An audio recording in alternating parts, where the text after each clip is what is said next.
All because of Ginobili. Yeah, Ginobli invented that 4-step euro. It's filthy. Complete dirt. The love it, the underdogs on top. And I'm gon' shine, homie, until my heart stop. Go ahead, envy me. I'm Raps MVP, and I ain't going nowhere, so you can get to know me. Hated the love it, the underdogs on top. And I'm gon' shine, homie, until my heart stop. Go ahead, envy me. I'm Raps MVP, and I ain't going nowhere, so you can get to know me. Welcome to the Tin Is In podcast. I'm your host, Sean Kondraki, with my new co-host, Connor Rendano. What's up, guys? I am a longtime Knicks fan. I've been in it since I was born. It's a pretty bad curse. I still love the NBA, but it's just been a rough last 10 to 15 years for me. Yeah, probably still be another rough 10 to 15 years from now. I don't know. We could elaborate on that later, but It's fine. Also, so you're probably wondering what happened since I have a new co-host now. And so the thing is, Adriel and I kind of disagreed a lot, even though we just started. yeah, basically he retired. Just like our good old friend Manu Ginobli. We're gonna talk about his retirement, his effect on the Spurs. But yeah, I don't know what's gonna happen in the future with Adriel. But for right now, Connor's the new and improved co-host. Oh yeah. Anyways, besides Ginobili, we are going to go in and elaborate on the top 5 guards in the NBA besides Curry, Westbrook, and Harden. And then we're going to jump right into the Rockets-Suns trade. Yeah, pretty boring trade, but it could lead to a lot in the future. A little bit of speculation. But on to Ginobili, his retirement.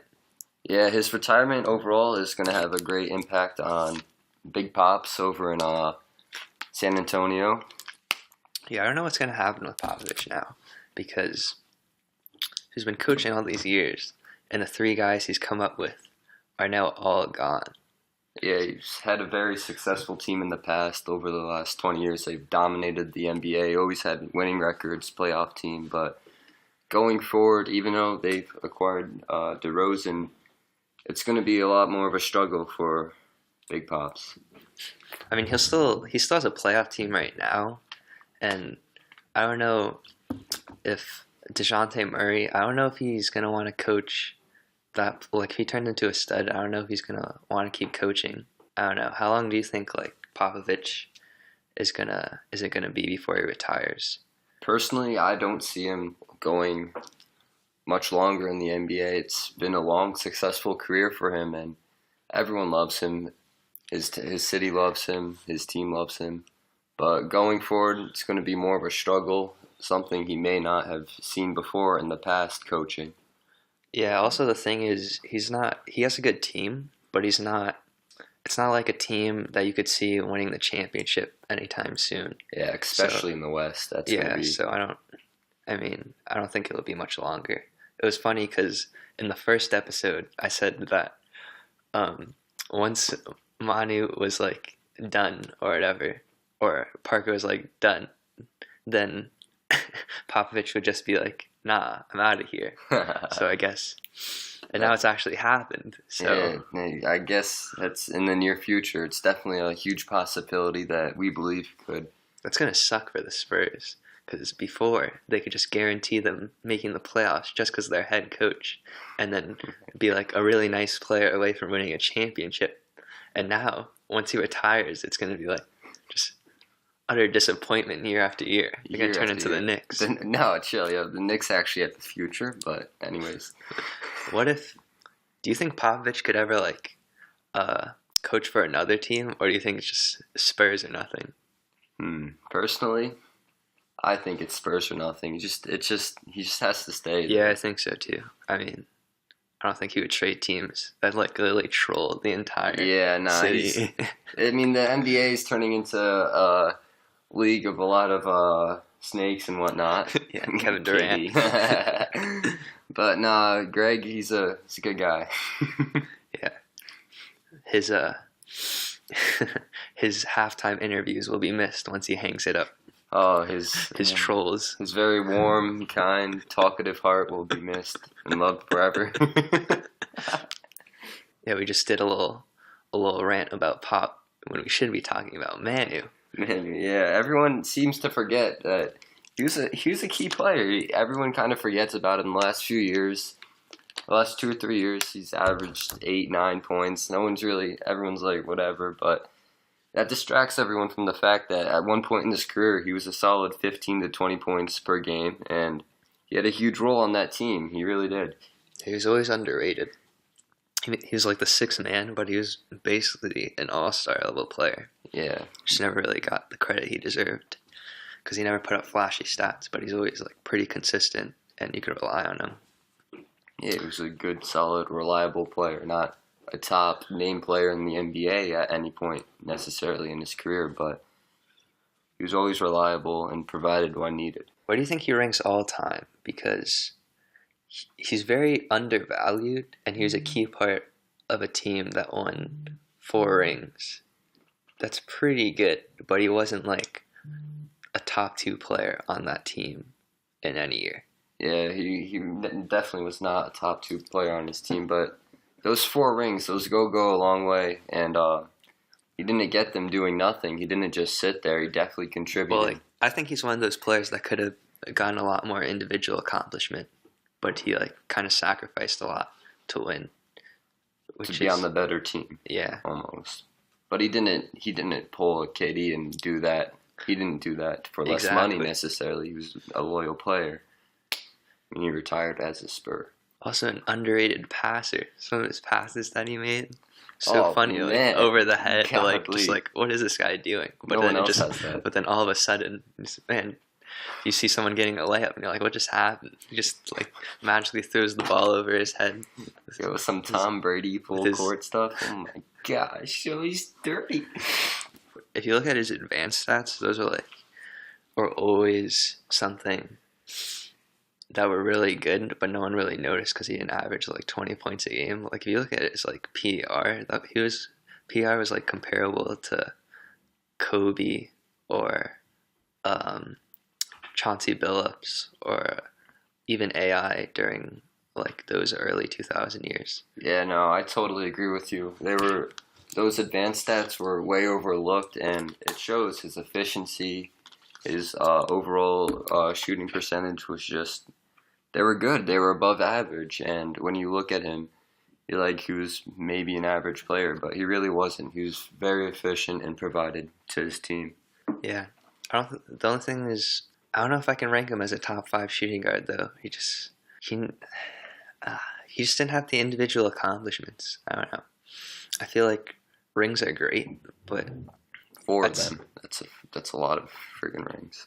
Yeah, rings are amazing, but I feel like, I don't know, just being like, if your team wins it all, and if you're a top 2 player on that team, I think that goes like a lot farther. Yeah, a lot farther. Being like the 3rd or 4th. Yeah, but I think he could be definitely a top 10 shooting guard. Like he played a long time. Like he put up like a lot of stats. If you look at his win shares, I'm pretty sure he's like top 50 in win shares per 48 minutes at least of all time. Because he didn't play like 40 minutes a game or anything like that, but he always played like the 6-man role. But in those minutes, he like contributed a lot. So one thing that's really overlooked when looking back at his career is when he won a gold medal for Argentina. What a goat. Yeah, really. The one year the U.S. didn't win, he won it with just that trashy team, but he just carried them. Yeah. Do you think that's better or worse than like winning an NBA, like being the best player on a championship team in the NBA? Because he was beating the USA team, which had like all-stars. It was stacked. Those were the top. That's in a way, maybe not resume-wise, but it just proves to be better than winning a championship than. Yeah, that's like a really weird thing to consider when ranking him all time. But it's like he was playing almost like playing in a championship, but against every single top player in the league. Yeah, I think the best case you can make for him. that gold medal. That was filthy. Plus that USA team, what were they doing? All those players, Vince Carter, Every single one of them. Tim Duncan. What were you doing? Suck ass. That was bad. Very bad. Ginobili was just like, yeah, Argentina team. Bro, oh my god, he hit him with the dirtiest dimes, and oh man, what a beast. He's like Harden, but white and Argentinian. And bald. Yeah. and with the bald spot, the god. Yes, yeah, I mean, it's gotten bigger and bigger every year, but... Plus, he was the pioneer of the Euro step, the travel god, that everyone else steals today. Harden took notes, and that's exactly where he's at today. It's all because of Ginobili. Yeah, Ginobili invented that 4-step Euro. It's filthy. Complete dirt. Alright, so now on to segment 2 of the podcast. We are going to be discussing the Rockets trade, and recently the Rockets have traded away Ryan Anderson and DeAnthony Melton, and have acquired Marquise Chris and Brendan Knight from the Suns.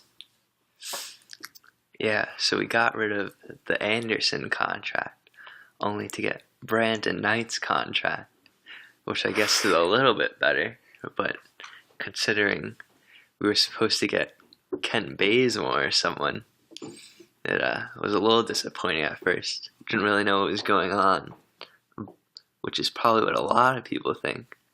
But basically, I think the Rockets' idea is that they couldn't move the Anderson deal like in just one trade to get someone good, so they need to get Brandon Knight back and then trade him since he's a little bit better of a contract for someone good. Yeah, so it's almost like more value in a way. Brandon Knight being injured, he's coming back. You don't really know, but he could bring more value than what they had in Ryan Anderson.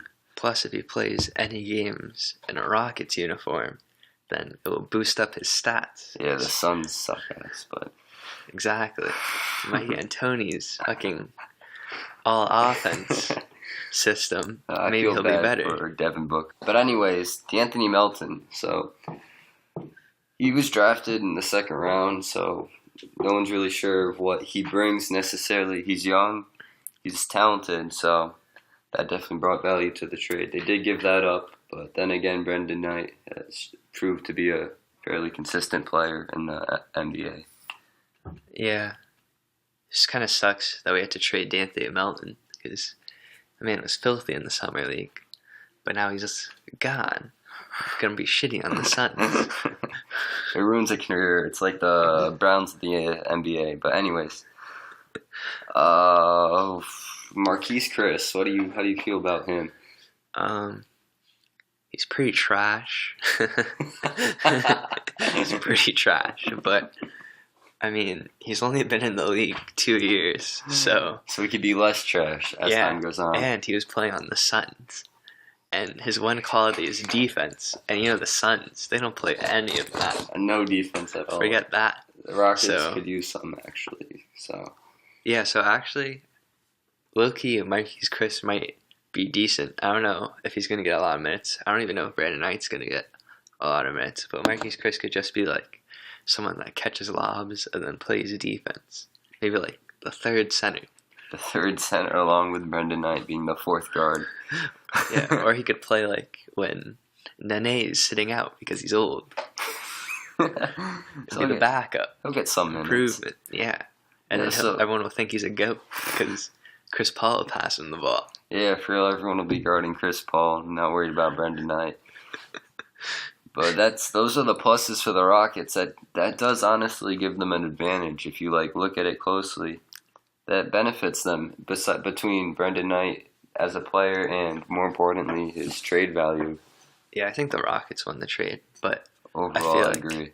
It's only going to be a true win if we can trade Brandon Knight for a wing, because D'Anthony Melton could potentially be the best player in a few years in this trade. Yeah, he really could. And if you flip it around and look at the Suns' perspective, that's exactly what they're thinking too. He did play amazing in the Summer League. He did good.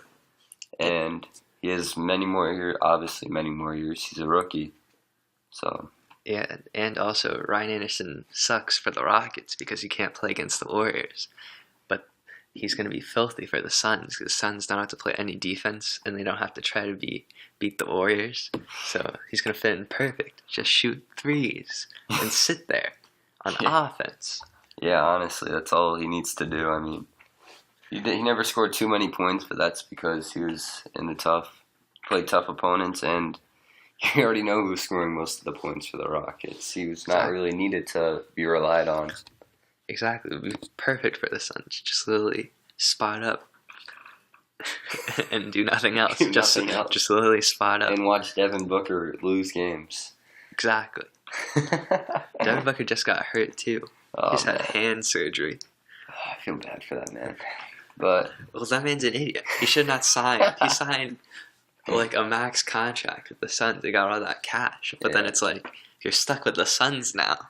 So I don't know what you're doing. He's looking at money, unlike another good friend of ours that we brought up multiple times, Katie. But you should have been looking at a way out. Yeah, people honestly, actually respected him for that one. I know. He still makes highlight reels and everything. He's great. Yeah, he might miss the first week of the season now. It's not good. It's not what we need. So is it time for Mr. Anderson to step it up and post some career high numbers possibly? Yeah, he could be the one that chucks now. Yeah, he wasn't bad. He never did bad throughout his whole career. 12.8 points per game. It's nothing bad at all. On the Rockets especially, no one needs much from you on that team. Yeah, trade's pretty boring though, because at first no one really could understand what's happening, because all the rumors were like Ryan Anderson for a different player, but it's like, what? Brandon Knight? Yeah. No one's even thought about Brandon Knight for if you look at this trade, you probably wouldn't recognize most names at first, but it's pretty important. It's a low-key trade, but it could be important for both teams. Like, if you look at the Suns' perspective, they could easily say that we won this trade too. So, well, yeah, they're not really giving up anything for them. It's not like Brandon Knight's going to be good for them, or Marquise Chris. Yeah, exactly. But then if you look at the Rockets, you could say, well, those players actually might be worth something to us. For real trade value, or just Brandon Knight and Marquise Chris playing every now and then with defense, and then obviously fairly good guard and Brandon Knight. So yeah, it's pretty funny. The Rockets are like, Ryan Anderson can't play on this fucking team. But then the Suns are like, can't have Brandon Knight on this team. And both teams are like, this player on our team? Perfect. That's bueno, muy bueno. Yeah, but you could almost say it's a win-win in a way for each team. Yeah, it's just not like anything special. Yeah, no, it's no big name players, no huge contracts, none of that. No draft picks. No, none of that. The youngest, again, Melton. It could hurt the Rockets in a few years from now if they don't get anything out of Brandon Knight, like you said, and Melton plays like he did in the summer league. Yeah, it's kind of annoying because Melton definitely would have been good if he had Chris Paul and Harden to teach him. Oh, like he was already averaging like 18 in the summer league. Yeah, now he's on the Suns. Devin Booker round 2? Question mark. Contract extension in a few years. Devin Booker's the new Kobe, except you can't play like Kobe anymore. No one wants you to chuck like that. Oh man. Yeah, low-key overrated, but can't really hate him because kind of just feel bad for him. You really do. Oh man, R.I.P. Anthony Melton. That man's going the same direction so far. He probably lost that trade personally. Yeah, he's probably so hyped to be drafted by the Rockets, the Houston Rockets. But then again, now he might actually get to play. Yeah, that's true. For the Suns, and he gets to do whatever he wants. Is that more important for you, playing time and just kind of doing whatever? I mean, if you're on the Rockets, you're probably not gonna he definitely wasn't gonna play any meaningful minutes the entire season. Yeah, Just, no, for sure. a But few minutes when we're blowing teams but out. then again, is that more important than playing alongside players such as Chris Paul and James Harden and I mean, going into the playoffs, making it hopefully a few rounds into it? or in the long run, definitely would be a lot better. But Right now, you right think? now, he gets to play. Yeah, he really does. I agree with That's that. probably all he wants to do, just Yeah. play. As good as it would be to learn from the greatest point guards in the league, you also need to play and develop as a player, because a lot of these rookies, they come to the NBA and it's just a whole They're different game. trash now. Yeah, Because it's no more high, fast-paced Chuck, but they just do one and done. Like Lonzo. He's like, I'm ready to Lonzo. come in the league. I'm not going to be good my Everyone's first year, No. but it's fine because even though I only know how to play college, I'm going to go pro. Yeah, and my dad, LeVar Ball, is going to bring in LeBron James in a year, so it's all good. Yeah, the god LeVar Ball. It's the only reason LeBron came to the Lakers. The 'Cause of LeVar Ball. only reason. And look at Lonzo, he's technically leading his team into the playoffs. Exactly. Since he was Just the like reason. LeVar Ball said. He said, Lonzo Ball is going to be like magic. Once they get Lonzo, they're going to make the playoffs. Ah. Well, this year, look who's making the playoffs. The Lakers. Exactly. It's all LeVar part knows of it all. the elaborate scheme. Oh, man. What a legendary guy. Exactly. When is LeVar ever wrong? What a man. Never in his life. Created the whole world. Well, speaking of Lonzo, that kind of brings me over to the point guards, which is our third and final segment of this video. Yeah, we're going to talk about who we think are the top 5 guards in the league besides Curry, Harden, or Westbrook, just because. Obviously, they're the top 3 in the league. Yeah. I don't think there's much argument to put anyone else above them.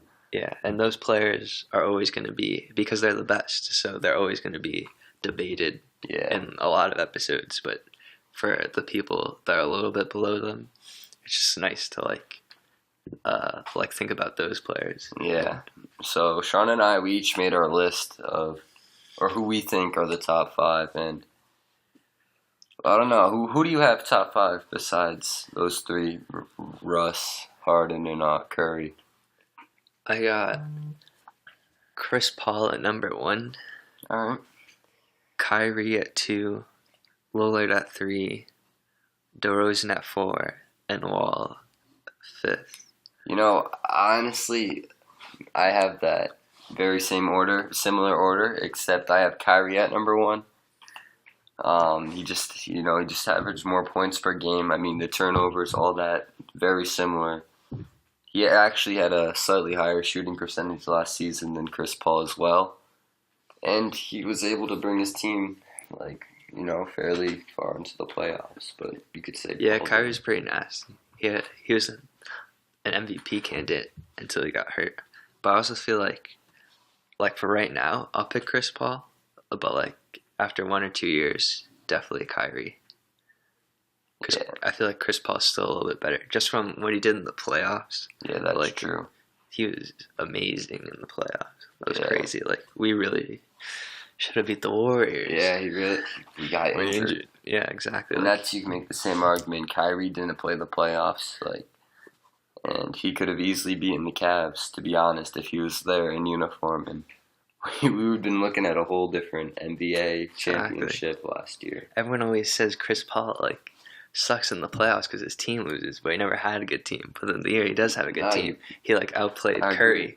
He really just like did. Kyrie, because Kyrie outplays Curry too when they play in the playoffs. Yeah, for sure. I'm just telling you, he had nearly 25 points per game last year, and obviously his injury impacted the team greatly. They kind of stayed on the same path, win and loss wise, but when it came to playing greater teams such as the Cavs, who, by the way, were not that great last season, his team suffered from it, and it really showed that they need him there. And his 25 points per game, his very few turnovers, and his high shooting percentage. Yeah. The only other thing I would say about Chris Paul is his defense is a lot better. I'd agree on that. But Kyrie's also has a lot better scoring. Yeah, he's definitely more of a scorer than C. Yeah, he's just more of a scorer first. I mean, he probably is the better scorer, but Chris Paul can score too. It's just not like he doesn't try to like drop 40 every night. Well, yeah, because he passes. That's who you have Harden for. More than 24 points, or Chris Paul, who averaged 19 last year. Why he didn't need to get his 25, 30 points when you had James Harden on the team. You just don't need that. Yeah. Also, I think Kyrie is a little bit better than Lillard, just because I think Lillard is more durable. But like Kyrie gets a little bit injured, just a little bit too much. Yeah, for sure. Like Lillard definitely carries his team well in the regular season, but just like what Kyrie does in the playoffs compared to what Lillard did last year in the playoffs. Along with Chris Paul, yeah, it's just night and day. Because I think you could make the argument for Lillard, but it's just like, that playoffs was so disappointing last year. You could for sure. Like, I actually on our top fives, he had the most points per game last year at 27 or 26.9 points per game, but he was slightly more sloppy with the ball turnover wise, and his 3-point shooting percentage was because he definitely lower than he had the worst team, so he had to of course his shooting percentage wasn't going to be as high. Yeah, exactly. But I mean, like he played really, really well. It's just he sucked in the playoffs. Yeah, he really did. Went from scoring like 25 efficiently to like 18 non-efficiently. Yeah, that's a big difference right there. Yeah, I don't know. I just feel like because Kyrie's proven in the playoffs, it's like if he's the best player on your team, you could still like feel that you could win a championship. For sure. If he doesn't get injured, just because like he's gonna like take his game to the next level. Yeah, he'll find a way to score. And these good players, a lot of these players on the list and those top 3 players, they turn into a whole new person when it comes playoff time, and they know how to win games when it matters. Yeah, like DeMar DeRozan, that man's also really good in the regular season.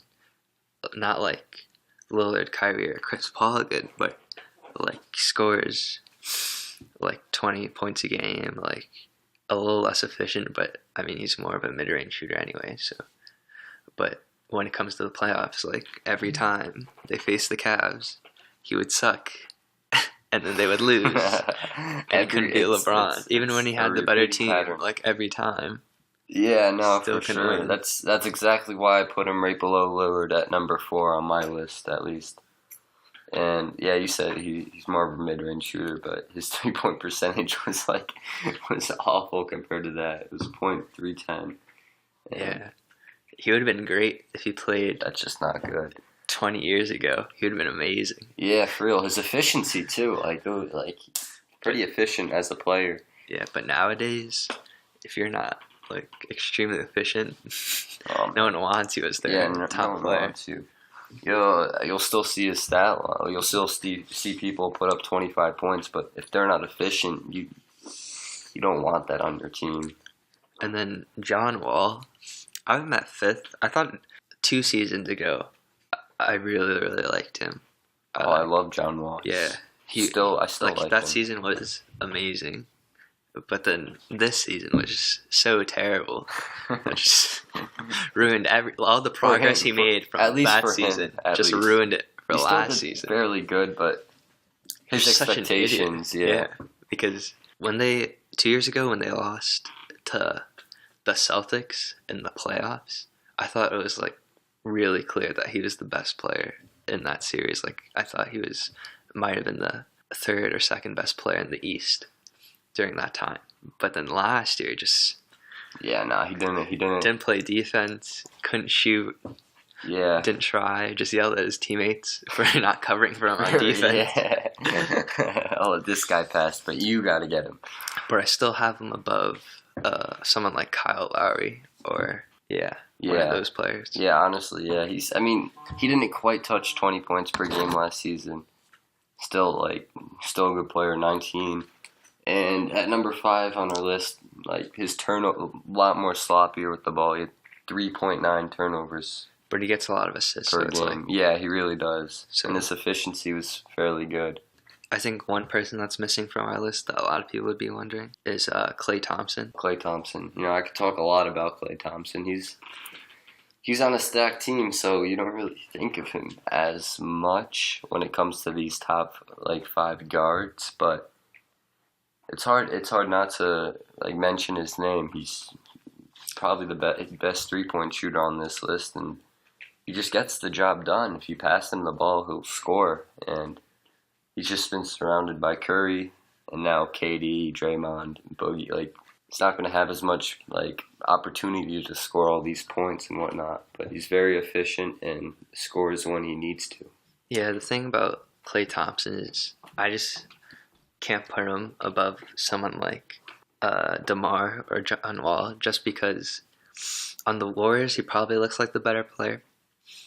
But I mean, if he were to be on his own team without any other All-Stars, if you put him on the Wizards, I don't think the Wizards would be as good, just because the way Klay Thompson plays, it's not I don't think he would be someone that would just carry a team, but he would be someone that is he's the best role player ever.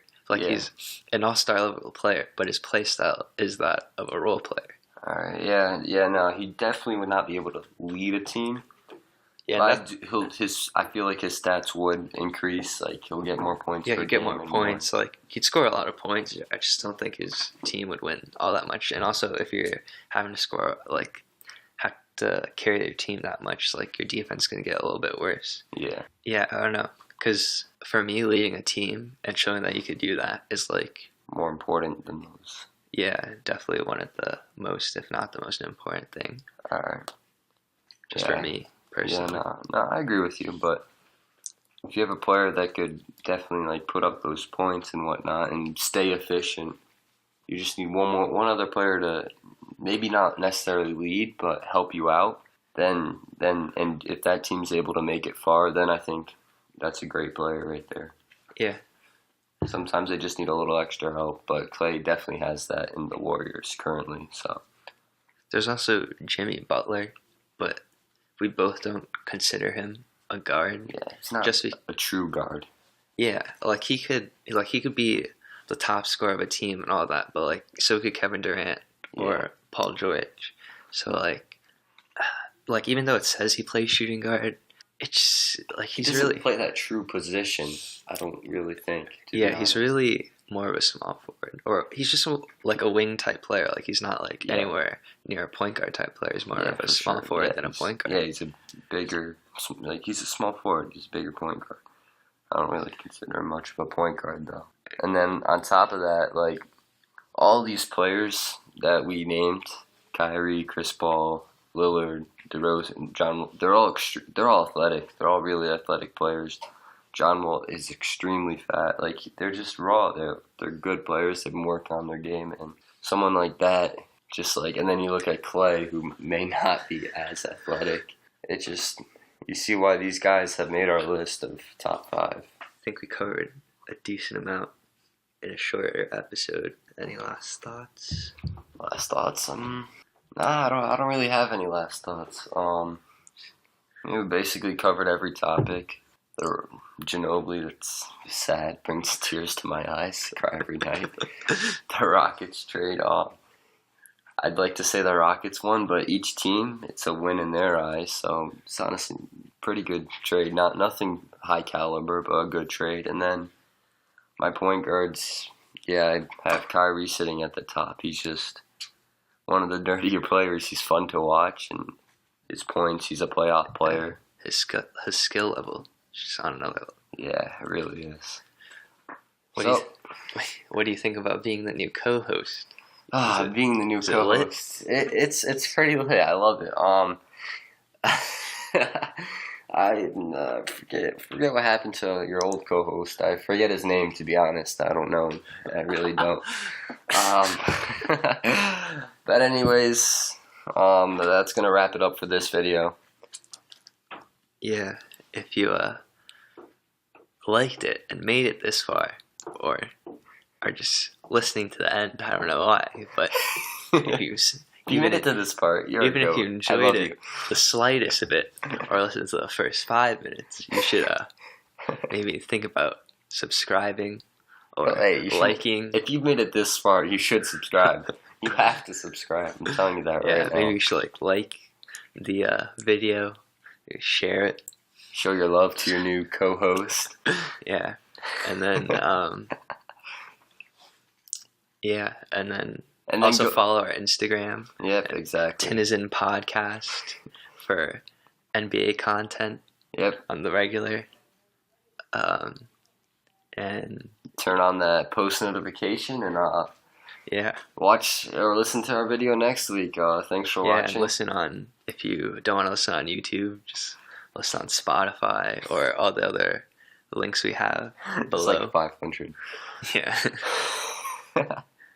just whatever's convenient for you. But yeah, it's going to be the longest outro ever. So It really is. Sean's been talking for a minute and a half. All right, yeah, bye. definitely no one's listening. Yeah, peace out. No, have a good one. Bye.